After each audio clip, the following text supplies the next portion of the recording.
Good morning mga idol, panibagong araw na naman. Napakaganda ng panahon natin ngayon. Ngayon ay pupuntahan na natin ang ating Azolla at Duckweed Pond para sa panibagong update. At ito na nga mga idol ang update sa ating Azolla at Duckweed Pond. Habang dumadami ang ating Azolla at Duckweed, dumadami din naman ang mga tadpole na naglalanguyan sa ilalim. At di bali na mga idol na dumadami yung tadpole sa ilalim, ang importante dumadami naman ang ating Azolla at Duckweed. At tatanggalin naman namin sila mamaya. Ito na nga mga idol at sinimulan na naming tanggalin ang mga tadpole. Kasi sa pagkakaalam ko, habang lumalaki ang mga tadpole ay kinakain din nila ang ugat ng ating mga Azolla at Duckweed. Para di kami mahirapan tanggalin ang mga tadpole, ay pinapagilid muna namin ang mga Duckweed at Azolla. Heto na nga at may nakuha pa nga akong isang malaking palaka. Nakaka-disappointment tingnan mga idol pero wala tayong magagawa. Kaya ang gagawin na lang natin ay tatanggalin na lang natin sila para hindi sila lumaki sa ating pond. Itong ginamit ko nga palang pantanggal ng tadpole ay DIY ko lang. Kaysa bumili pa tayo ng bago, dagdag gastos na.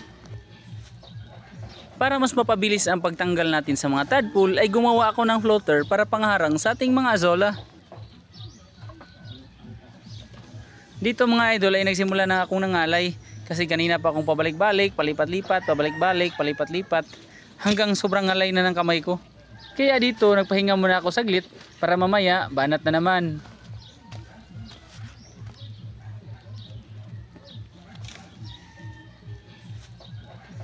Dito ay inayos ko na lang yung floater para walang makalabas na Azolla para walang madala sa pagkuha sa mga tadpole.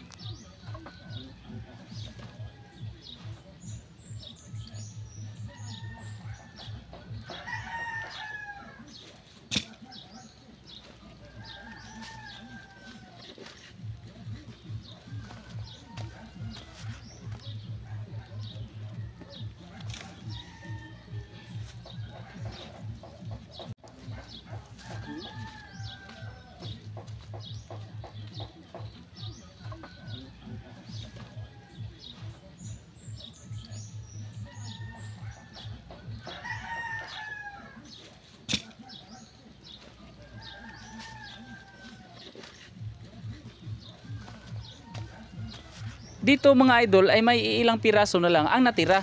Kaya ipagpaliban ko na lang yan sa ibang araw at i-release ko na yung Azolla dahil hapon na din at may iba pa tayong gagawin.